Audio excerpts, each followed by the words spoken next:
Juliette é uma filhinha do papai? Sim ou não? Eu acho que não. Quem dá mais? Quem dá mais? Sim, a Juliette é uma filhinha do papai, sim. É uma filhinha do papai, gente! Por que eu indiquei esse filme pra vocês? Vamos lá. Esse filme, ele tem diversos emaranhados. Se a Juliette viesse constelar aqui pra mim, ela falasse assim, Ju, eu quero constelar. A Juliette ali, ela tinha várias dinâmicas, diversas dinâmicas. E eu vou desenvolver com vocês ao longo aqui da da nossa análise. Por quê?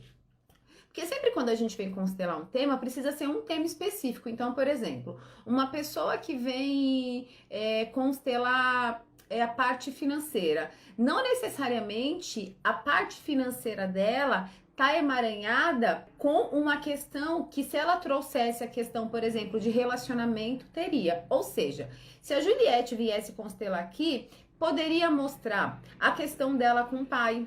Ju, como é que você sabe que ela é uma filhinha do papai? Vamos lá. A Juliette, ela é decidida. Ela tem o que é muito importante da filhinha do papai, tá? Não são todas, mas esse traço é muito importante. Ela vai pelo caminho do pai. Ela vai ter muitas vezes a profissão do pai. Ah, meu pai é advogado. Ah, eu também sou advogada. Ai, o meu pai era tal coisa. Eu sou tal coisa. Ou então a pessoa quer ser o que o pai queria que ela fosse. Isso é uma característica muito grande da filhinha do papai. Em vez dela procurar autonomia do que ela quer, ela é influenciada para ir pelo caminho que o pai. Obviamente que ela tinha o dom da escrita, assim como o pai. A gente herda os dons ancestrais. Eu não sei se vocês perceberam, teve uma hora que ela tava. Na hora que ela tava lá, ela tava tendo um discurso feminista. Isso também é isso é um indício muito forte também de quem tá no campo do papai. Ou seja, poderia mostrar essa identificação se ela viesse constelar ela com a questão do pai. Porém, a Juliette tinha questões muito mais profundas, que é onde a constelação entra com muita força, que é a questão sistêmica, que é a questão da lealdade. Então vamos lá. A Juliette, como vocês perceberam, ela estava, exatamente, uma heroína, ela estava no amor cego. Vamos desenvolver isso aqui no amor cego. Início do filme, vamos lá. Começo do filme. A Juliette estava lá. O filme acontece num pós-guerra, onde eles estão se reconstruindo. Então eles estão reconstruindo lá, eles estão pintando tudo novamente. Eles passaram um período de guerra. E a Juliette, ela é rica. Mostrou-se que ela era rica no filme. E na hora que ela foi lá para visitar uma casa que ela iria morar, uma casa muito luxuosa, uma casa muito bonita, na hora que ela abriu aquela porta, veio as memórias em relação à tragédia, à guerra. Foi naquela hora ali que mostra a máquina de escrever do pai e ela fala assim, nossa, o negócio de papel lá do meu pai. E aí ela pega e ela olha a foto dos pais. E aí, em vez da Juliette ficar em um lugar confortável, porque ela tinha dinheiro para isso, onde a Juliette quer ficar? A Juliette quer ficar junto com as pessoas que estão se reconstruindo. Por exemplo, vai lá, se mostra no filme que as pessoas não têm condições, então as pessoas ficavam lá em quartinhos, e aí até o agente dela fala assim, nossa, você quer ficar lá com as pessoas que não têm condições? Você é tão pobrinha, né? Você já sofreu pouco na vida, mostrando para ela o quanto que ela tinha recursos para morar num lugar mais luxuoso, um lugar mais confortável, mas ela queria ficar lá perto, ou onde as pessoas que tinham necessidades, que não tinham condições financeiras, poderia ficar. E lá ela ficou. E nessa época ela conhece o Max, que é aquele gato lá, né? Aquele militar. E o Max é um cara que tá convidando a Juliette pra ir pra vida. Tem uma hora que ela vai numa festa com ele, ela olha assim, ela olha pra todo mundo feliz, dando risada, e ela fala, nossa, que tudo estranho aqui. Parece que as pessoas saíram de uma escuridão e caíram num parque de diversão. Então, assim, ela não se sente ali pertencente, né? Ela fica olhando pra tudo aquilo ali. E pra ela é estranho, não é o mundo dela. E ele é um cara da vida, o que eu falo pra vocês, pílulas da maturidade. Um masculino saudável vai puxar a gente pra vida. O que ele queria fazer ali com ela, com a Juliette? Ele queria apresentar o que a vida pra ela veio. Então, ele pega, vai sempre dando flores pra ela. Flores é um sinal de vida. Aí teve uma hora que ele foi levar ela em casa e falou assim pra ela, né? Eu não entendo porque você mora aqui. você quer morar comigo em Nova York, de frente para o parque, onde a gente pode ver as crianças brincando? Olha o convite que aquele homem estava fazendo, né? Colocou lá um anel, né, nela, pediu ela em casamento. Ou seja, ele queria convidar ela para viver, sempre dançando, feliz, brincando, alegre, puxando ela para a vida. Mas a Juliette tinha questões muito profundas ali. As pessoas que passaram por tragédias muito fortes, principalmente as pessoas que tiveram antepassados, que participaram de guerras, isso é muito forte, gente. Não só, por exemplo, ali no filme mostra a questão da Juliette, mas muitas pessoas aqui, de forma inconsciente, a gente também herda tragédias dos nossos ancestrais. Eu vou dar um exemplo para vocês, tá? Pílulas da maturidade agora aqui. Quando a gente olha uma pessoa, por exemplo, que tem uma bandeira, uma militância, seja lá qual for, pode ser por conta de raça, pode ser por conta de direito das mulheres. O que tem por trás disso? É uma história de dor ancestral. É uma compensação, sabe, como se fosse assim um recurso de vingança que o próprio sistema tem?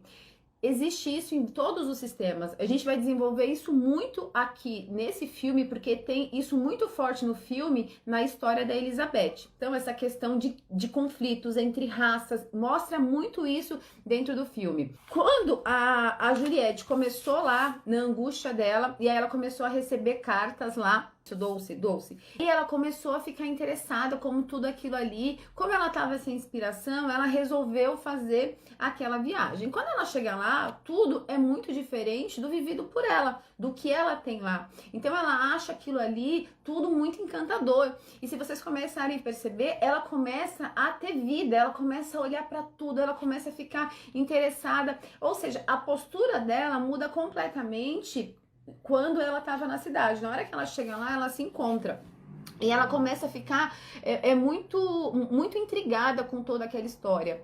Por que é importante a gente falar isso? Porque aquela história tem a ver com a história dela. Todas aquelas pessoas que estiveram ali, a dor daquelas pessoas, por quê? Porque perderam pessoas queridas. Você viram a dor da Amélia de ter perdido a filha, perdeu o marido, todo mundo ali perdeu as pessoas que amam. Quem a Juliette perdeu? A Juliette perdeu os pais. Então, na hora que ela está sendo convidada para viver, para lá, o homem chamando ela para viver, para casar, o que inconscientemente ela fala? Ela fala assim, cara, como que eu posso viver tudo isso? Como que eu posso estar aqui numa festa dançando com tanto sofrimento, com tantas pessoas aí que perderam as pessoas que amam? Eu perdi os meus pais na guerra, como que eu posso estar feliz aqui comemorando? Então, na hora que ela tá lá com aquelas pessoas, porque a alma da Juliette tá na morte.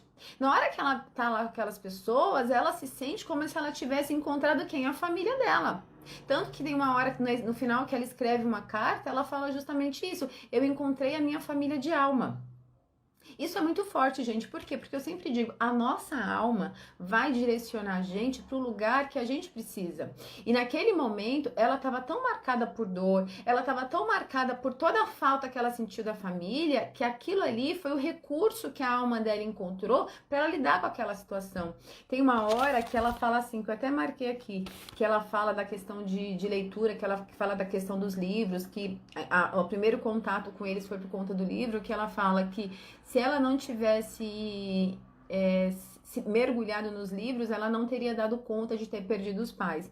Então, todo mundo ali está imerso na literatura, mas todo mundo ali está imerso o quê? Por conta das dores dos familiares. Quando a Juliette chega lá na ilha e ela começa a deparar com as dores, tudo ali, o enredo do filme, toda a narrativa do filme tá em volta da morte da Elizabeth. E ela acaba não entendendo, né, a amargura, a dor que a Amélia tem. E aí vamos voltar. Quem era a Amélia ali, né? Aquela mulher que tinha tanta dor. A Amélia foi uma mulher que perdeu a filha, perdeu o marido, perdeu todo mundo. Elizabeth era amiga da filha dela. Quando a Elizabeth chegou lá na ilha, tudo se fechou, tudo aconteceu lá. E a Elizabeth era uma heroína. A Elizabeth também perdeu o pai. Eu não sei se vocês perceberam que ela tinha lá o símbolo lá do que o pai dela serviu a guerra. A Elizabeth também perdeu o pai. Então, na hora que aquela ilha começa a ser levada, as crianças daquela ilha, todo o trabalho que ela faz de proteção, super protestante, e ela tenta defender aquele povo ali, não dá a entender se ela e se o Dulce tinha alguma coisa, mas o que é principal ali ter nesse filme, gente, que é o que eu bato tanto, que o sistêmico tem tanto, é a inclusão. Vocês lembram que no começo eles tinham muita raiva, ela tinha muita raiva dos alemães. E aí o que aconteceu? Por quem que ela se apaixona? Ela se apaixona por um alemão. E a raiva que a Amélia tem de ver aquilo. A Amélia fica com raiva. Como que você pode sair com ele, se apaixonar por ele, sendo que foi ele que matou a minha filha, sendo que foi ele que matou o meu marido? E ela fala, não foi ele. Mas o que acontece? Pra Amélia foi porque é a raça dele, né? É de onde ele veio. E aí o que acontece, né? Ela fala que ela tá grávida. E o que é muito importante, gente, olha, ali mostra a inclusão. Por quê? Tudo que a gente rejeita, tudo que é difícil, o que acontece? A vida ali, que no caso é aquela garota, ela se manifestou no amor deles, no amor ali de conflito. É como se fosse ali uma junção do conflito da parte da Elizabeth com a parte do alemão. E desse amor ali surgiu o quê? Uma vida, que é aquela pequenininha. E todo mundo é apaixonado por aquela menina. E aquela menina, ela tem descendência o quê? Alemã. Se for olhar o fundo sistêmico mais profundo desse filme, esse filme é riquíssimo para mostrar o quê? A integração de raças. Porque quantas vezes, quantas dores, quantas lutas, quantos conflitos, a gente for pensar no mundo, aconteceu por conta de raças. E quando a gente olha uma análise sistêmica de um filme desse que tem essa profundidade, mostra justamente isso. Como o amor. A Elizabeth era uma heroína. A Elizabeth era super heroína. E na hora que ela se apaixona por aquele homem, que é um homem bom, né? Todo mundo ali fala que ele era um homem muito bom. E aí ela se apaixona por ele. Tudo aquilo ali que tem atrás dele ficou menor. Tudo aquilo ali que ela luta atrás dele ficou menor. Por quê? Porque existe o amor. E desse amor tem um fruto. Só que a Elizabeth, ela é o quê? Ela é leal também à ancestralidade dela. Ela é leal à dor. Tanto que ela defende, tanto que ela colocou o quê? A vida dela em risco para ajudar outras pessoas. Isso mostra o quanto que ela é leal também à ancestralidade e às dores dela do passado. E o que é importante também, vamos lá, a Elizabeth. Eu não digo que os nossos filhos estão aqui na vida, que a gente tem que olhar para os nossos filhos serem vistos. Então, deixa eu dar aqui esse exemplo aqui, ó. Então, aqui existiu a Elizabeth e o alemão. E aqui a filhinha deles, certo? Ela olhava para a filhinha... Não, ela não olhava para a filha. Por quê? Aqui existia um conflito por conta da raça dos dois, tá? E desse conflito existiu o quê? O amor. E esse amor veio o quê? Para inclusão. Quando a gente ama alguém, é o que tem em um, o que falta em um tem no outro. Ou seja, ali existiu muita exclusão do campo dele em relação ao campo dela e do campo dela em relação a ele. Então aqui ele se encontra, é a oportunidade o quê? Dos dois transicionarem, né? De falar assim, sim para isso, sim para sua raça, você faz parte. Gente, quando a gente trabalha nos 5 círculos do amor, esse é um nível vamos dizer, de amadurecimento sistêmico. Quando eu digo sim para o outro, apesar do diferente, eu digo sim para o seu partido. Então, assim, eu sou a favor. Não, mas eu consigo conviver com você mesmo você sendo diferente. Aqui, isso daqui surgiu para eles para algo muito profundo, é para a inclusão disso, para a inclusão desse diferente. Então, aqui existiu o amor deles aqui, que se materializou na garotinha. Ela não olhava para isso daqui, porque ela também estava leal às dores do passado. Lembrando aqui que atrás dela, o pai dela morreu. Né? O pai dela morreu, tanto que ela tinha aquele negocinho que ela tinha para quando ela estava com medo, ela dava para as crianças. Ou seja, existia algo aqui também profundo. Ela não estava olhando para a filha dela, tanto que ela deixou a filha lá com Dulce, se sacrificou, foi pega, foi presa, e quando ela foi presa lá, depois o Max descobriu que exatamente a medalha, que ela morreu quando ela foi tentar defender uma garotinha. Aí eles pegaram, não mataram a garotinha, mas mataram ela. O sacrifício que ela faz. Essa pessoa estava olhando para a vida? Não, ela estava em lealdade. Ela estava a serviço do campo dela, tá? Então isso daqui vocês conseguiram entender, né? Que tem a ver com a Elizabeth. Então, todo o enredo ali daquelas pessoas foi por conta que eles viram o sacrifício da Elizabeth, o sacrifício que a Elizabeth foi, o Doce com uma culpa muito grande de ter deixado ela aí, e aí pegou e criou a menininha. A Amélia também com uma culpa profunda, com amor que ela queria compensar aquela garota. E foi bonitinho porque a Amélia e a Elizabeth, elas ficaram juntas. É a Amélia e a Elizabeth. E aí, no final, a Amélia fala pra Juliette o que aconteceu com... Eu esqueci, com o Christian, acho que é Christian, que é o... Christian. O que aconteceu com o Christian, que é o pai da garotinha, quando eles descobriram o relacionamento deles, ele foi convidado a sair da ilha e afundaram o navio dele, assim como aconteceu com meu marido. Os dois estão no fundo do mar, ou seja, repetiu-se as histórias, né? Então, por sincronicidade, elas estavam juntas ali e repetiu a mesma história. Então tá, então vamos voltar aqui. Essa parte aqui é a mais densa da análise. Vamos voltar aqui para Juliette. Então, na hora que ela se viu naquele local, ela encontrou vida. A vida dela ela começou a se sentir viva, ela começou a se sentir útil. Vocês viram? Ela começava a escrever, ela começava a estudar, ela começava a investigar tudo. É como se ela não estivesse vendo o tempo passar.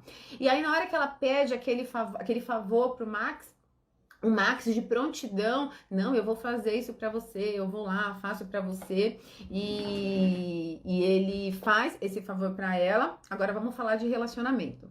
O Max, ele é homem macho. E na hora que ele pega e vê que essa mulher não vai, embora, aí ele pega e chega lá, de surpresa. Aí ele vê que ela tá sem aliança, e ele cobra um posicionamento dela, e ela lá, sem palavras, tudo, porque ela já tava muito mexida. Ela inventa uma desculpa, ela fala que ela não se sentiu ela não se sentiu que ficaria bem ela ficar de aliança lá, porque na verdade ela se sentia mal porque ela era rica e ela estava naquele ambiente lá onde as pessoas não tinham dinheiro, não tinham recursos, então ela se sentia como se ela estivesse ostentando algo, ficando com aquele anel. Por quê? Porque é uma pessoa que tá na morte, uma pessoa que tá olhando para trás, uma pessoa que quer ficar lá naquele mundo dos mortos. E aqui eu não tô falando muito do mundo dos mortos de uma forma pejorativa do filme. Então eles estão no mundo dos mortos porque eles querem, de forma alguma. Eles estão no mundo dos mortos por quê? Porque tem muita dor ali. E ela tá lá com eles e ela se sente bem lá com eles porque ela não conseguiu digerir o luto dos pais. Então a vida tá convidando para ela, vem aqui, ó, vamos dançar, vamos se divertir, vamos para Nova York, casa com esse homem que vai te dar filhos, que quer tudo com você. Só que a alma dela fala assim: eu não posso ter isso tudo, eu não posso ser feliz, eu tenho que olhar para lá, eu tenho que olhar para as pessoas. Isso é muito sério, gente, porque isso é o que eu tanto falei para vocês na imersão de amor cego. É um amor cego, porque se vocês forem olhar o encontro que ela tem com Dulce, é um encontro de almas. É um encontro de almas, é um encontro ali que você fala assim, nossa, existe amor. Só que o cara ali, ele não fala uma palavra, né? Ele é super quieto, ele é na dele, a gente nem sabe se ele amava Elizabeth ou não, é sempre uma coisa assim que eles estão lá, aí na hora que ela manda a carta, aí ele vai lá atrás dela. A alma deles eram tão conectadas que eles se encontram até no navio, né? Ele chegando, ela indo, mas querendo se encontrar. E ela, como uma boa filhinha do papai, chega e fala: você quer casar comigo? Vamos nos casar. Por quê? Porque é dela o dinheiro, né? Ela foi lá, depois ela comprou a casa para eles, ela ficou lá olhando para aquela criança, porque vamos olhar também que isso é muito importante. Ela ficou órfã dos pais, então é muito natural que ela olhe aquela criança e ela quer dar uma vida para aquela criança, como agora eu vou ser a sua mãe e aqui tem o seu pai, né, que é o Dulce. Por quê? Porque ela também se sentiu abandonada de não ter tido os seus pais. Então na hora que ela vê aquela menina, aquela vontade que ela teve de entender qual que foi o destino dessa menina, cadê a mãe dessa menina? Por quê? Porque ela sente também falta dos seus pais. Então foi uma questão para ela da história dela, de procurar saber aonde que tá a Elizabeth para essa menina não ficar sem os pais, assim como ela ficou sem os pais por conta da guerra? Isso tem a ver, gente, com a história dela. Então ela precisava fazer aquele resgate de olhar para aquilo tudo. Claro que o filme acabou ela lá com ele, né? Numa casa que possivelmente ela comprou, mas será que um relacionamento desse, pautada em tanto passado, porque todos ali vivem no passado, se a gente for pensar na vida, na frutificação da vida, como que será que esse relacionamento ficaria? Porque um relacionamento que tem vida, a gente tem que olhar para frente. Todo mundo ali naquele local tá olhando o quê? Tá olhando para a dor. Tá olhando para o passado, tá olhando para tudo que foi difícil. E aí eu quero que vocês pensem aí, né, da escolha da Elizabeth. Será que as nossas escolhas têm esse livre-arbítrio assim? Porque se eu fosse escolher por mim hoje, eu ia falar, nossa, eu ia querer o bonitão, eu ia querer o Max, o cara macho, bonito, gato, rico, eu ia querer o Max. Quem aqui ia querer o Max? Só que o que? A alma dela ainda precisava ficar naquele local. Por quê? Porque aquele local ali não foi digerido para ela. Ela ainda não conseguiu elaborar tudo aquilo ali para dar aquele passo e falar assim, não, agora eu vou olhar para frente. Não, ela precisa estar ali naquele local. Com quem vocês ficariam? Com o fazendeiro. Olha a lealdade. Com o fazendeiro. Quem mais ficaria com o fazendeiro? Eu deixei o Max embora. Lealdade. Tá vendo como é bacana a gente olhar pra isso? A Thaís falou aqui, ó, gente. Eu deixei o Max embora. Ó, olha, Adriano. Olha como a gente mostra que a gente é uma heroína, gente. Eu ficaria com um fazendeiro, pois o rico se acha demais. Olha só, Dri, vamos lá. Vamos falar sobre o rico se achar demais. Tudo que ela queria, ele fazia pra ela. Então, por exemplo, ela falou que ia viajar. Eu vou viajar sozinha. Ele não falou pra ela não ir. Ele falou pra ela vai. Ela tava lá e pediu um favor pra ele para que ele fizesse uma pesquisa para encontrar a Elizabeth. Ele fez esse trabalho pra ela que ela pediu. Ou seja, o masculino saudável, ele serve o feminino. Prestem atenção nisso. O masculino saudável, ele serve o feminino. Ali no filme, ele não falou pra ela, ó, para de escrever porque eu quero que você seja minha mulher e fica no tanque lavando roupa. Não. Ele tava ali servindo ela. E aí eu tô puxando pra você um questionamento. Por que você acha que ele se achava demais? Ele tava querendo servir ela, vendo ela bonita, bebia junto com ela, se divertia com ela, puxava ela pra dançar. Agora, que ele tinha uma postura de macho, ele tinha. Mas eu não vi, em momento nenhum, na minha percepção, ele se achando. Muito pelo contrário, eu vi ele servindo uma mulher. Porque o masculino saudável, ele quer servir uma mulher. O Doce. Ele lá, né, todo quietinho, todo... no filme mostrou a conexão que eles tinham de alma, tudo, mas o mundo que ela veio... Vamos falar de realidade aqui. O mundo que ela veio, rica, ele é um gato, né? Lógico, querer um gato, querer bonito, é um filme. Mas o que ele poderia proporcionar para ela ali? Porque ali é um resgate que ela precisa. Mas esse resgate vai durar para sempre? Não sei, não sei, não sei, não sei.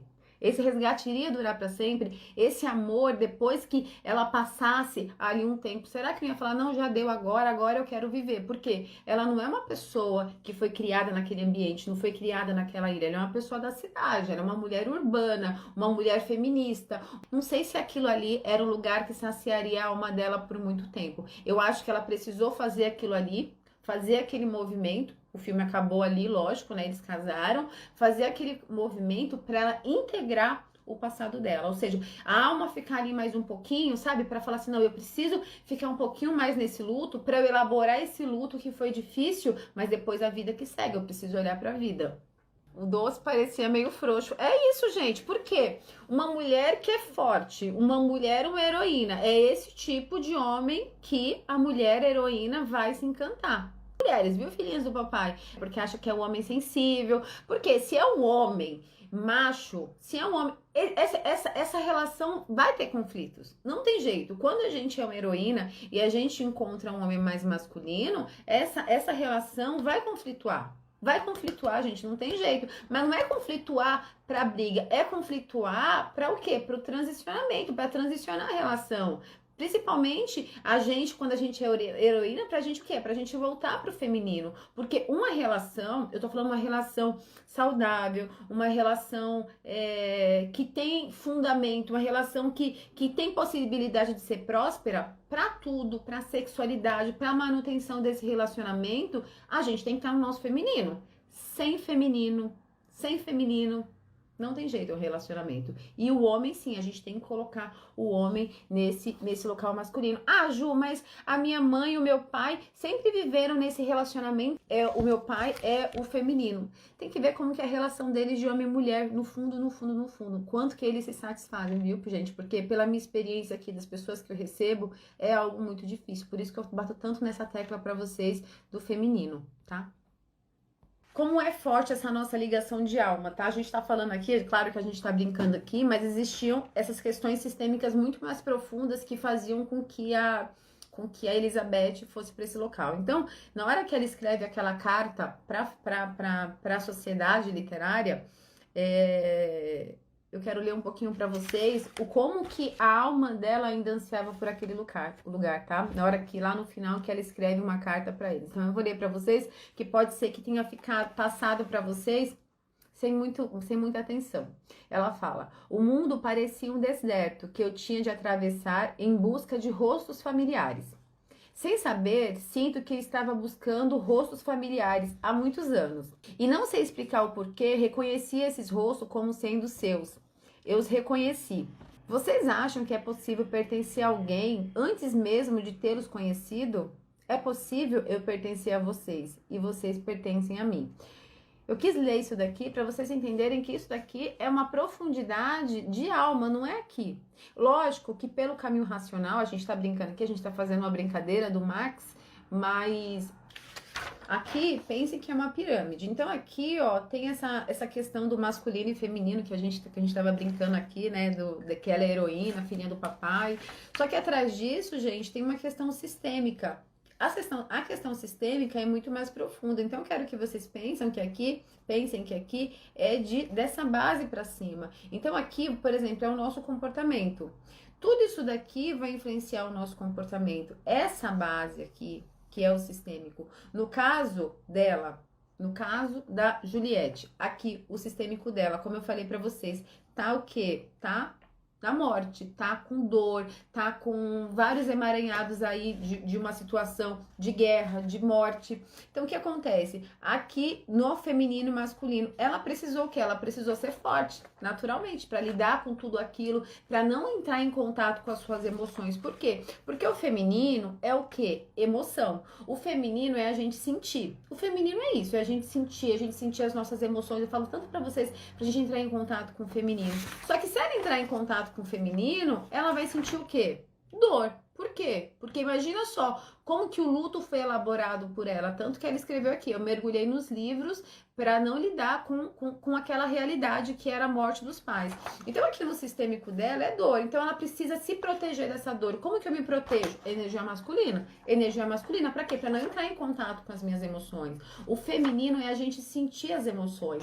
Então aqui no comportamento dela, ela parecia uma mulher super forte, super bem resolvida. Não era? A gente não via ela super bem resolvida? A questão dela ter lá o controle da situação em relação ao doce, tudo aqui é controlado por ela. Isso é uma mulher que tá muito no masculino. E isso mostrou no filme. Então, se ela tivesse, vou ser bem clara pra vocês aqui. Se ela tivesse lidado com essas questões com mais profundidade, se ela tivesse lidado com essa dor, né? Porque se ela não tivesse se protegido daquela dor, de ter perdido os pais, se ela tivesse chorado mais aquilo, lidado mais com aquilo, o que ia acontecer? Ela teria mais possibilidades de olhar pro Max, não olhar para trás. Olhar pro Max, porque eu já chorei muito, já lidei muito com essa dor de perda dos meus pais, então agora eu consigo olhar pra vida, agora eu consigo me abrir. O que faz com que a gente se feche, grande parte das vezes, é a nossa dor que a gente não consegue lidar. Deu pra vocês entenderem isso? Por isso que eu falei aqui que ela é uma filhinha do papai. Geralmente a heroína, quem perguntou aqui, a heroína, a filhinha do papai, é uma mulher que evita sentir. E a gente sente aonde? No feminino. Então a gente usa o masculino, a gente usa aí pra tudo aí Pra o quê? Pra gente se proteger dessa camada de dor. Só que a vida é muito sábia, porque a nossa alma fala com a gente. A nossa vida, a nossa alma vai conduzir situações e pessoas para que a gente trabalhe os conteúdos que a gente precisa. E foi isso que se mostrou no filme, tá?